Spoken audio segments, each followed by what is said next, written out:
আসসালামু আলাইকুম ওয়া রাহমাতুল্লাহি ওয়া বারাকাতুহু। প্রথমেই আল্লাহর শুকর আদায় করছি যে আমরা আজকে স্বাধীন সার্বভৌম একটি দেশে আপনাদের সামনে কথা বলতে পারছি, যে আল্লাহ তাআলা একান্ত মেহেরবানি করে সুযোগ করে দিয়েছেন। তার দরবারে আবারও কালের মতো শুকর আদায় করছি, আলহামদুলিল্লাহ।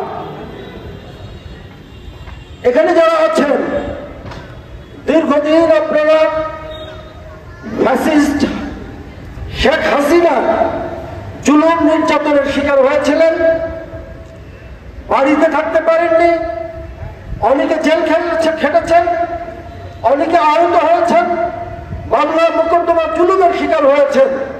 কিন্তু আল্লাহ আজকে সেই অবস্থান থেকে আমাদেরকে মুক্তি দিয়েছেন। এটা একান্তই আল্লাহর মেহেরবানি। আল্লাহ কোরআনে বলেছেন, অমাকারু মাকারুল্লাহ আল্লাহু খায়রুল মাকিরিন। তারা ষড়যন্ত্র করতেছে আর আল্লাহ এই ষড়যন্ত্রের মোকাবেলায় প্রস্তুতি গ্রহণ করছেন। আল্লাহ হচ্ছেন সর্বোত্তম ষড়যন্ত্র মোকাবেলাকারী। আজকে এটা প্রমাণিত হয়েছে।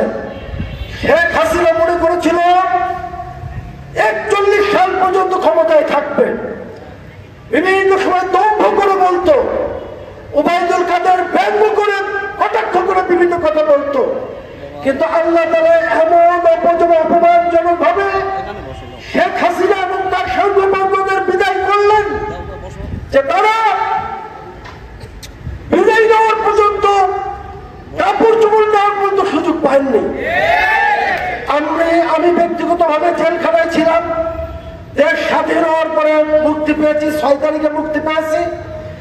আন্দোলন দেখার সৌভাগ্য হয়নি। আমার জন্য আফসোস, সারা জীবন ময়দানের সামনে ছিলাম, কিন্তু এবার স্বাধীনতা সংগ্রামে জেলখানার ভিতরে ছিলাম।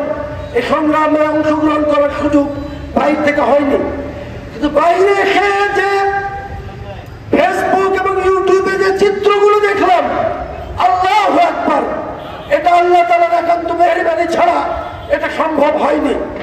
শেখ হাসিনা যখন পালাচ্ছে, তার চোখের যে অবস্থা, তার মুখের যে অবস্থা, করুণ যে পরিণতি, এটা একমাত্র আল্লাহ তাআলার শাস্তি। আল্লাহ তাআলা তার ষড়যন্ত্র মোকাবেলা করার জন্য যে প্রস্তুতির কথা ঘোষণা করেছেন, সেই প্রস্তুতির অংশ হিসেবে আল্লাহ তাআলা তাকে অপমানিত, লাঞ্ছিত করে বিদায় করেছেন।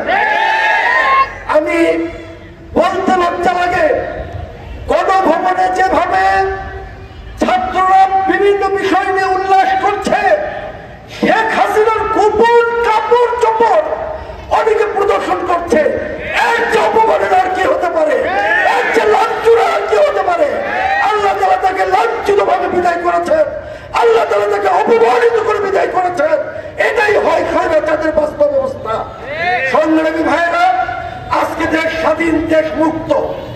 আমরা একবার পাকিস্তান থেকে মুক্তি লাভ করেছিলাম, আবারও 24 সালে আমাদেরকে স্বাধীন হতে হলো। আমাদেরকে এই স্বাধীনতা ধরে রাখতে হবে। এই স্বাধীনতার সুফল প্রতিটি মানুষের ঘরে ঘরে পৌঁছে দিতে হবে।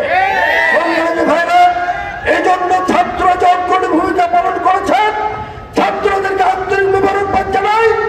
আর যারা জীবনের রক্তবিন্দু দিয়ে, তাজা তপ্ত জীবন দিয়ে দেশকে স্বাধীন করেছেন, তাদের জন্য আল্লাহর কাছে দোয়া করি, আল্লাহ তাআলা তাদেরকে শহীদ হিসেবে কবুল করুন এবং জান্নাতুল ফেরদাউসের সর্বোচ্চ মাকাম তাদের দান করুন। আর যারা আহত হয়ে আজকে চিকিৎসাধীন রয়েছে, তাদের জন্য আমাদের দোয়া, আল্লাহ তাআলা তাদের দ্রুত আরোগ্য দান করুন। আপনাদেরকে অনুরোধ থাকবে, তাদের পাশে দাঁড়ান, তাদের সহযোগিতা করুন, চিকিৎসা সহযোগিতা করুন, তাদেরকে সান্ত্বনা দিন, তাদের খোঁজ খবর নিন। এটা আমাদের নৈতিক দায়িত্ব।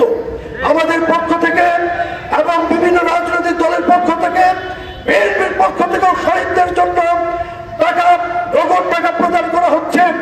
আমরাও কেন্দ্রীয়ভাবে নির্দেশ হয়েছে, শুধুমাত্র আওয়ামী লীগ ছাড়া যারাই নিহত হয়েছে, সে বিএনপির হোক, জামাতের হোক, সাধারণ মানুষ হোক, 2 লক্ষ টাকা করে কেন্দ্রীয় পক্ষ থেকে দেওয়া হচ্ছে। আমরা বগুড়া ইতিমধ্যে দিয়েছি, আজকেও একজনকে দিলাম। আমরা শহীদদের পাশে থাকবো, তাদের বাড়ির খোঁজ খবর নেব, তাদের জন্য দোয়া করব, আহত যারা আছে তাদের খোঁজ খবর নেব, তাদের চিকিৎসা সহায়তা করব, তাদের পাশে থাকবো। আর আগামী দিনে দেশটাকে আর যেন কোনোভাবেই আমরা বৈষম্যের শিকারে পরিণত ব্যাপারে আমাদেরকে সতর্ক থাকতে হবে। আমাদের সকলকে সহযোগিতা করতে হবে। যে সরকার আছে এই সরকার নির্দিষ্ট সময় পরে নির্বাচন দেবে, তার আগ পর্যন্ত আমাদেরকে সহযোগিতা করতে হবে যাতে দেশটাকে তারা একটা পর্যায়ে নিয়ে যেতে পারে। এই অবস্থায় যদি কোনো বিশৃঙ্খলা হয়, এই সরকার যদি ব্যর্থ হয়, আবারও স্বৈরাচার আমাদের ঘরে চাপিয়ে বসতে পারে, কারণ ষড়যন্ত্র এখনো চলছে। ভারত বসে নাই, বসে নাই, আন্তর্জাতিক চক্র বসে নাই। সুতরাং আমাদেরকে সচেতন থাকতে হবে, সজাগ থাকতে হবে। আসুন আমরা সচেতন হয়ে দেশ গড়ার জন্য চেষ্টা করি এবং বৈষম্যহীন একটি বাংলাদেশ আগামী দিনে গড়ে তুলি, এই প্রত্যয় ব্যক্ত করে সকলকে ধন্যবাদ দিয়ে আমার কথা শেষ করছি। আসসালামু আলাইকুম ওয়া রাহমাতুল্লাহি ওয়া বারাকাতুহু।